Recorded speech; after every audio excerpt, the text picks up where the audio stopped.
Hai, selamat pagi. Selamat pagi, semoga hari ini hari yang lebih baik dari hari yang kemarin. Semua kalian yang suka menonton video saya juga banyak mendapatkan berkat lebih dari yang kemarin. Kuatkanlah seandainya merasa belum mendapatkan seperti apa yang diharapkan. Suatu saat nanti pasti akan mendapatkannya. Pagi-pagi nenek baru menyapa selamat pagi dan salam sejahtera. Ceritanya itu, ini aku belum mandi. Tadi bangun tidur, memang saya sengaja nggak langsung bangun pagi-pagi banget, memanjakan badan. Karena apa? Karena hari ini hari Sabtu di akhir pekan. Itu biasanya orang juga pada menyiapkan hari libur atau mungkin malah sudah yang mendapatkan hari libur. Jadi aku juga ingin menikmati keliburan. Menikmati liburan. Sarapan aku mulai kemarin itu karena pergi, padahal saya itu udah masak nasi merah sama campur nasi Jepang. Jadi ya sayang kalau dibuang, karena juga masih tak amankan yang kira-kira masih bisa dimakan besok paginya. Mesake banget ya nenek ki. Lek gawe wingi esuk, sedina kemarin ditinggal pergi, sore masih dimakan, sekarang pagi-pagi dimakan lagi. Apa isinya? Nih kayak nasi goreng toh, padahal bukan. Ini nasi dari rice cooker aku bikinnya. Tapi ya pakai diamankan di lemari es. Terus tadi malam itu aku ngambil, tak kasih apa? Tak tuangin sarden di atasnya, dimasak lagi. Ternyata enak banget. Jadi nasinya yang putih jadi nasi merah. Nenek ini nek makan sak kecekele, sing penting ki malah luwih sehat daripada aku beli. Mateng. Belum tentu juga loh, karena kita nggak melihat caranya masak. Kalau ini kan real masakan sendiri, jadi ya dinikmati. Rasane kaya apa malah? Nek ra kleru kaya sing jenenge apa ya? Nek masakan Perancis dicampur-campur terus dikasih beras itu. Lupa ya aku namanya apa. Pasta. Sopo lupa. Pokoknya bikinnya daging apa terus itu udah dimasak terus dikasih beras.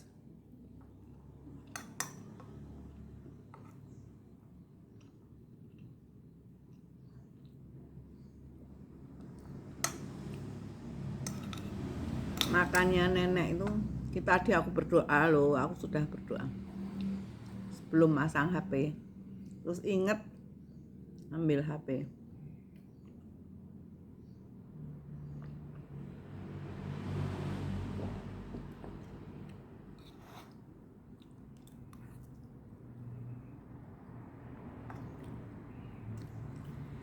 Jadi pakai ikan, bukan ikan segar nih, ikan sarden, ikan kaleng.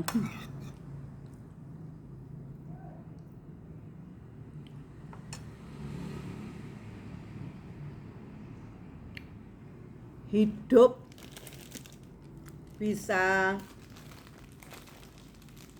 selalu merasa sukacita.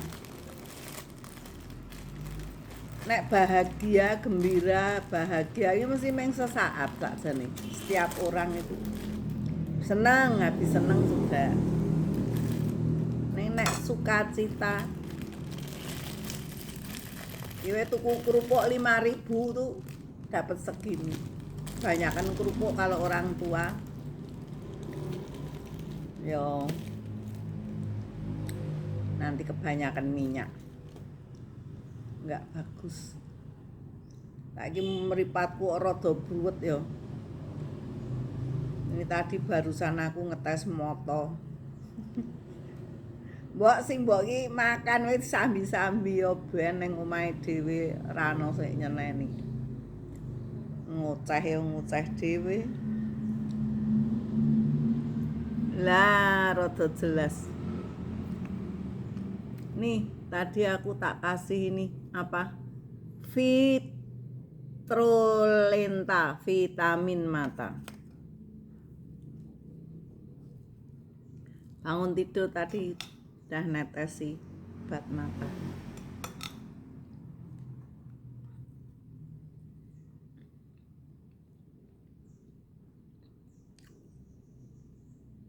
Oh, aku inget namanya paya. Oh, paya tapi macam-macam yang dimasukin. Sayuran, tomat. Kalau ada buah ya buah. Nggak tahu apel apa-apa. Dimasak di atas pan.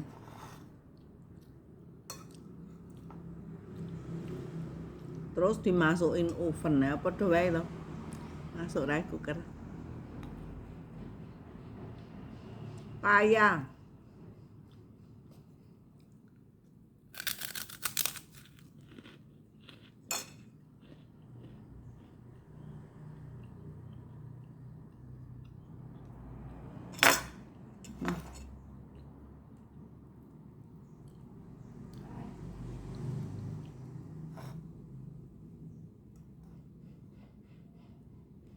Makan dhewe.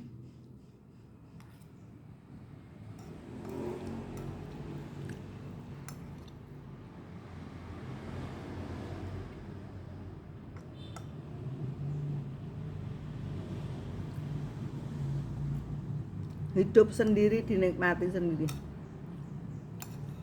Nek kebetulan ada cucu, ada anak, seorang ibu mesti malah nanya, "Ado makan apa? Cuk, le, nduk."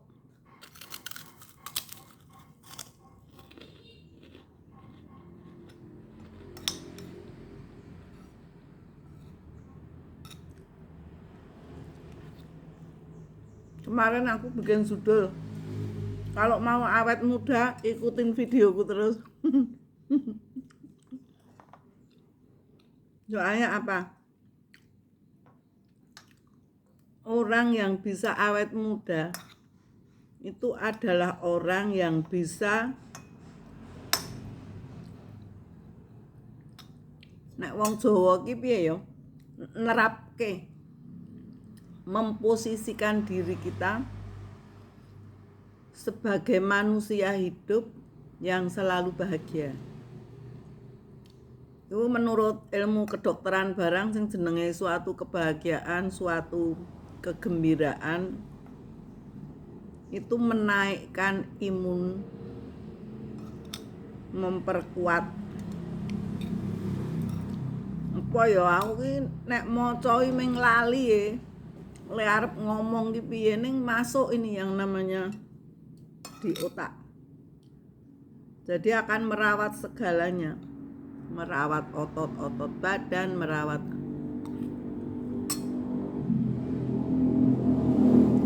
terus sebagai manusia hidup.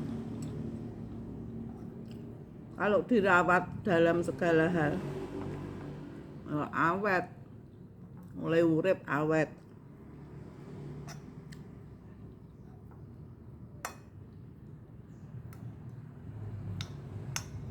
Nek sing dituruti menggon emosi karo menaikkan adrenalin ya imunnya turun.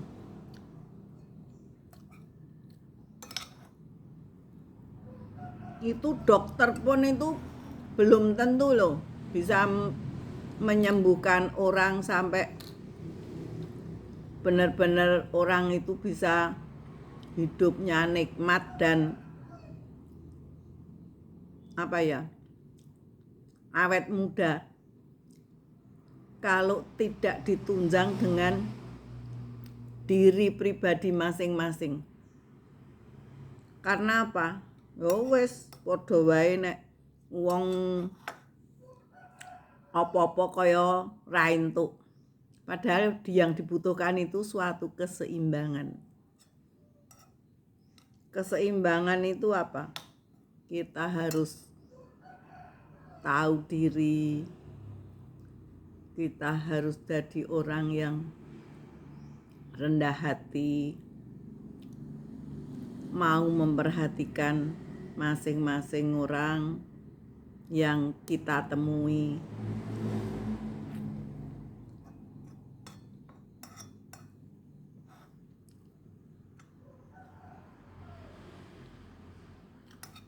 Mendengarkan orang ngoceh. Ora ada sing ngoceh mek Simbah.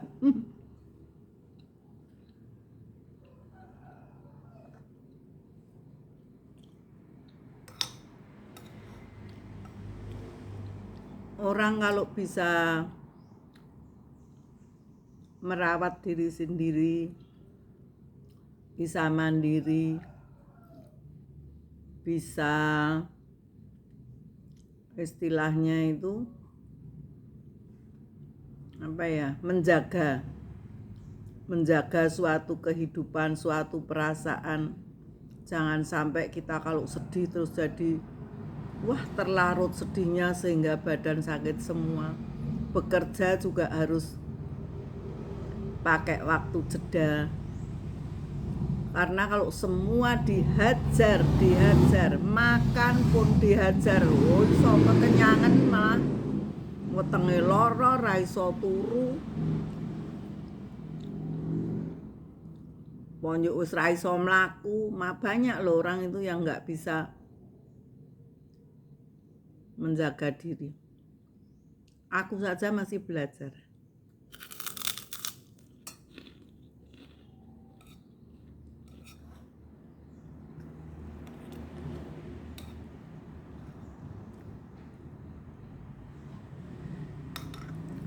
Kalau orang bisa memenuhi itu semua,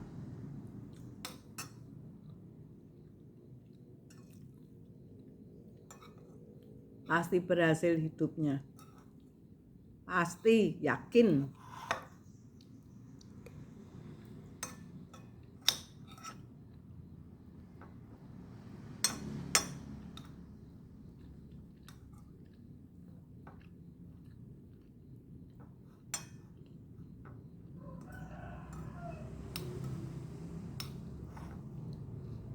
Nek orang itu berusaha, sudah merasa berusaha dengan sekuat tenaga, berusaha dengan susah payah, berusaha dengan pengorbanan, tidak seperti yang ia capek, dia pasti akan mengatakan apa?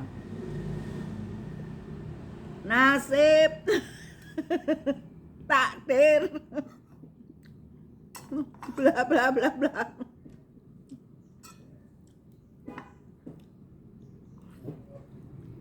Tapi ya memang orang itu udah dijatah.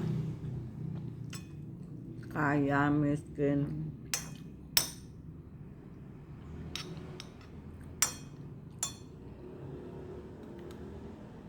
Senang, menderita. Itu orang itu sudah dijatah semua. Karena apa? Diberikan kebebasan sama Tuhan untuk melakukan segalanya, dia salah pilih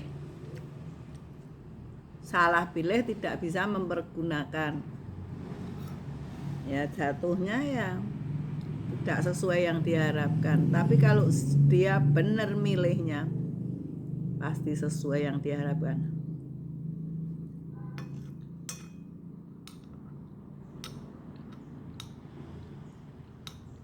Contohnya cilik,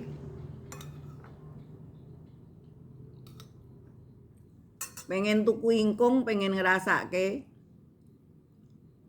apa daging bebek, padahal uangnya untuk beli daging bebek itu cuman bisa dapat paha atau malah dapat ekor kecil brutu, apa malah dapat ceker. Ya kalau beli utuh ya nggak bisa toh. Padahal ingin merasakan. Ya sudah, yang dibeli ya itu tadi yang sesuai dengan kepunyaannya apa. Uang yang untuk bisa beli paha. Langsung beli pahanya aja. Nah, dapat toh, jadi bisa merasakan toh. Nah, terpenuhi apa yang diinginkan, kita bisa merasakan bahagia. Tapi kalau mau belinya itu harus yang seperti ingkung, nggak bakal orang itu akan mendapatkan suatu kebahagiaan. Nggak bakal orang itu bisa menikmati.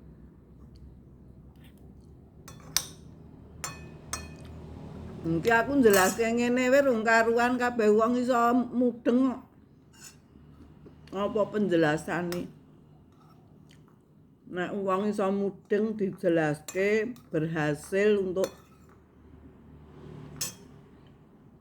menjalankan hidupnya. Nah, kuwi jenenge wong pinter, pinter tenan. Mlaku otake.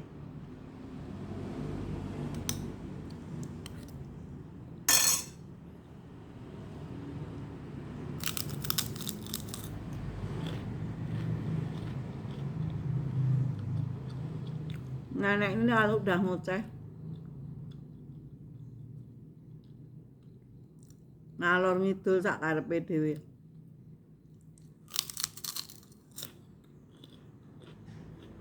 Tapi harapanku bermanfaat.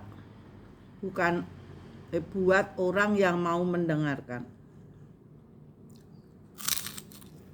Nah, kupingnya wis ditutup.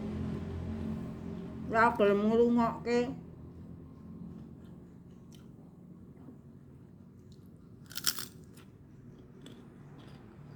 Ya tidak akan mendapat suatu kebahagiaan, ada kesempatan nggak dipakai.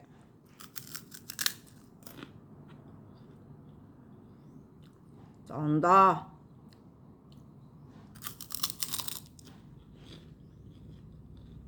itu loh, duriannya itu udah mateng, cepet kamu ambil, nggak dengerin ini, cepet kamu ambil, tuh jatuh itu udah mateng, karena nggak dengerin, ya wes,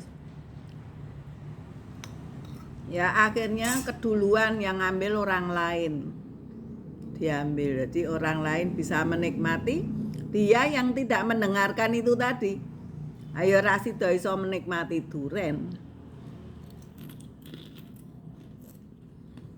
Contoh-contoh ini sanepo.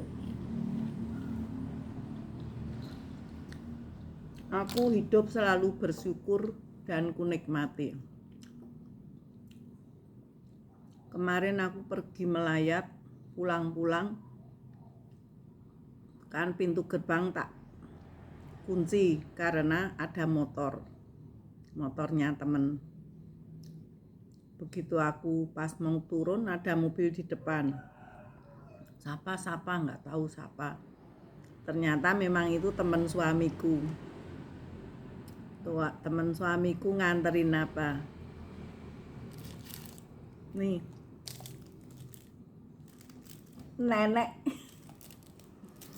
dapat hadiah ini paket.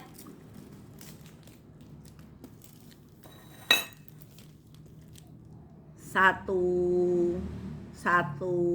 slov isinya pada 1, 2, 3, 4, 5, 6, 7, 8, 9, 10. Tapi berhubung kemarin ada temanku pengen ngicipi, ya udah aku bagi, tapi ya satu aja orang ngicipi kok.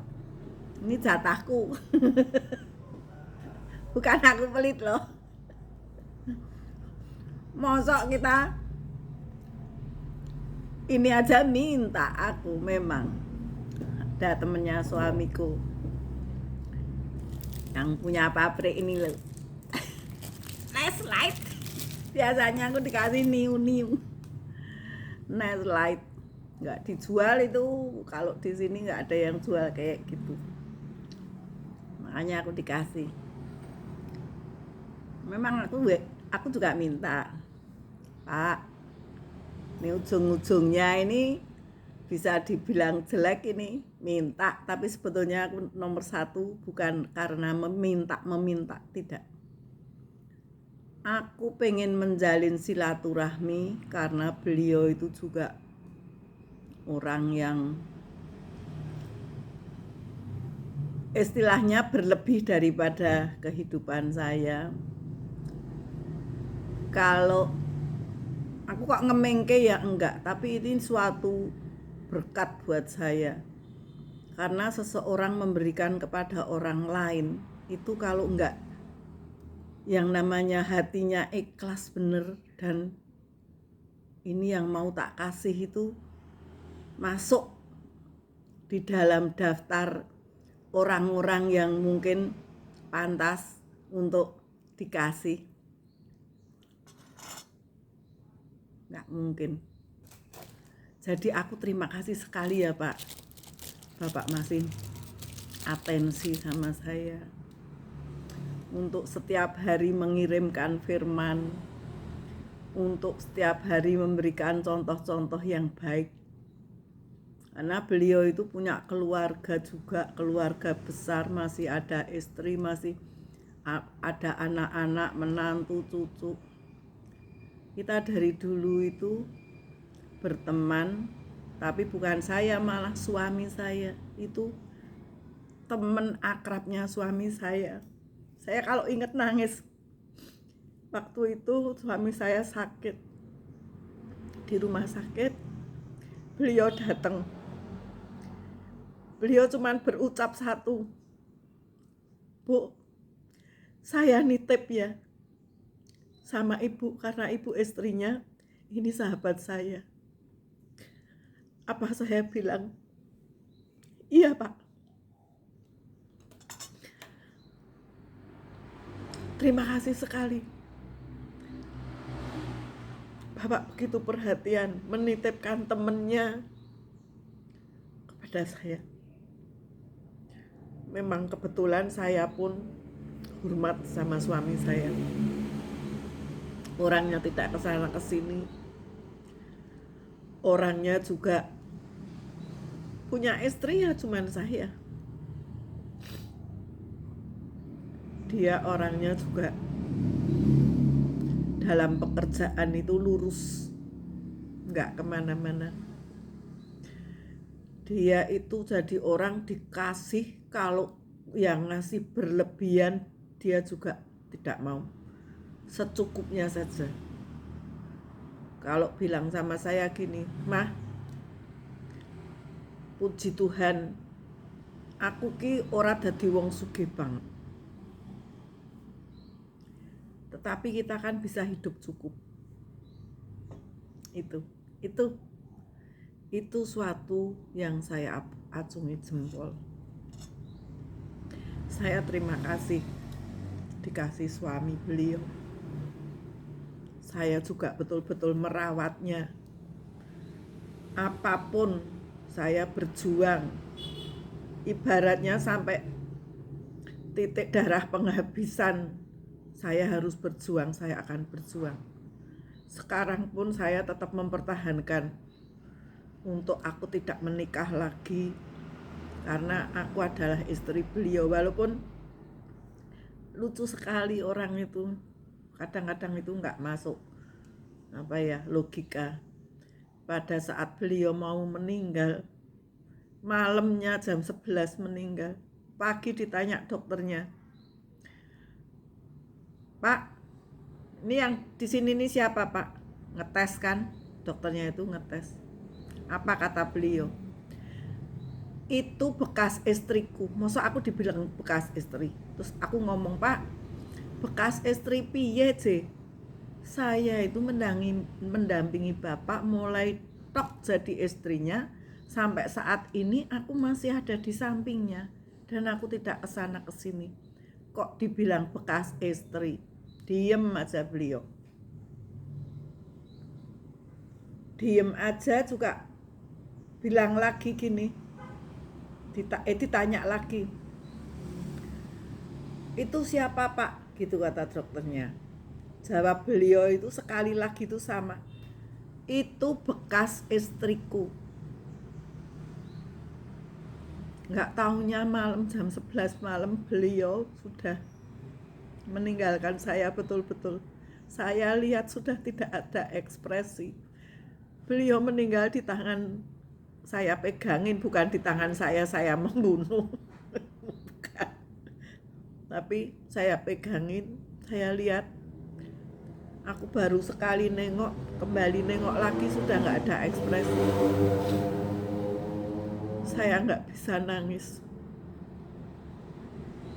Tapi badan sudah kayak nggak ada tulangnya, berdiri. Aku cuma berucap sama Tuhan, sudah selesai Tuhan, terima kasih sekali. Aku bisa melayani beliau sampai di akhir hayatnya. Dan aku berjanji aku tidak akan menikah lagi, tidak akan kemana-kemana. Aku cuma berjuang untuk anak-anak. Dan aku bisa mandiri. Itu saja. Aku terima kasih sekali. Tuhan menjawab doa-doa saya semua. Sampai saat ini aku sudah 6 tahun ditinggal beliau. Aku tidak pernah terbersit untuk bersama laki-laki lain. Tapi aku tetap menjalankan silaturahmi dengan baik sampai saat ini terhadap teman-teman suamiku. Malah jadi nangis. Nah ini adrenalinnya tadi. Tapi nggak apa untuk cuci mata, biar mataku bersih. Aduh, itu kehidupan. Karena sekarang umurku sudah 72 tahun. Jadi tugasku juga satu. Aku harus merawat diriku supaya kuat, supaya aku bisa tetap sehat, supaya aku bisa tetap selalu merasakan suatu kebahagiaan, kesejahteraan, untuk selalu mendoakan anak cucu. Sebisa mungkin membantu sebisanya. Jadi kalau ada netizen yang kadang-kadang itu berbeda, mohon maaf. Saya itu sudah penuh dengan pengalaman hidup dan selalu berusaha untuk baik dan baik. Itu saja. Semoga yang nonton video ini diberkati Tuhan. Karena kalau ceritanya panjang, padahal yang tak makan sudah habis. Sekali lagi aku terima kasih Pak, masih ada support suatu kenangan dari sahabat suamiku yang masih menjalin silaturahmi. Aku sih jarang sekali ketemu, hampir nggak pernah. Komunikasi aja ya, cuman aku dikasih firman, bilang terima kasih, bersyukur. Suatu saat kita ada beberapa kata-kata apa, tapi nggak. Aku pernah sih diantar sama anak saya yuk. Tapi aku juga tanya, waktu itu kebetulan aku juga nengokin saudara di kota yang beliau tinggal. Kebetulan beliau juga baru ada di rumah, terus kita juga, aku bersama anakku waktu itu Kalau seandainya saya nanya, seandainya saya main ke rumah Bapak, gimana? Nggak apa-apa. Ya udah, saya main sama anak saya, jamnya ditentukan itu begitu. Wah, aku heran. Pas di depannya itu yang keluar istrinya malah. Halo Ibu, sampai sini bener, terima kasih. Aduh, terima kasih ya Bu. Saya disambut dengan sukacita. Saya terima kasih sekali. Kita sebagai penerus silaturahmi dari mantan suami lah. Mantan wong sekarang sudah meninggal, bukan cerai dalam artian bermasalah, tapi cerai mati. Aku itu dikasih cerai mati gitu kok, perceraian aku nggak suka. Aku tuh dengar perceraian itu nggak suka. Terus terang aku memang tidak menghendaki. Aku saja kepengen anak-anakku itu bisa hidup bareng dengan istri dan anak-anaknya, apapun yang terjadi tanpa suatu perceraian. Karena itu adalah keyakinan dari agama saya. Saya akan merasakan betapa sakitnya jika ada suatu perceraian. Perceraian ya maut itu. Nah, bagi saya, jadi saya cerai karena Tuhan memanggilnya. Terima kasih, ini aku ngucah terlalu lama dan sakarpe dewe, tapi ini adalah suatu pelajaran yang baik dan berat untuk orang-orang yang menikah. Karena menikah itu kesenangan cuma sebentar, tapi dalam jenjang pernikahan yang apalagi sebegitu panjangnya itu penuh liku-liku dan banyak kesusahan kalau dibikin susah. Tetapi kalau kita menyambut dengan sukacita, bergembira, itu juga pasti berhasil dan Tuhan memberikan keinginan kita. Tinggal kita menyikapinya gimana. Thank you for watching. Semoga yang nonton video ini berkenan. Karena habis ini aku mau nyapu, ngepel, nyuci, terus mau bikin sarung bantal aku. Nanti tak bikin video lagi kalau ada waktu. Karena ini mungkin juga habis, nanti penuh. Nah, bisa mati sendiri. Mau tak hapus-hapusin yang sudah tak unggah, tak hapus-hapus. Thank you for watching. Nanti sampai ketemu lagi di next time video saya. Semoga Anda diberkati Tuhan, diberi kelimpahan, diberi apa yang diinginkan, berhasil, dan walaupun dengan suatu perjuangan happy endingnya. Thank you for watching. Jangan lupa tetap selalu happy dan bersukacita. Dadah, Tuhan berkati.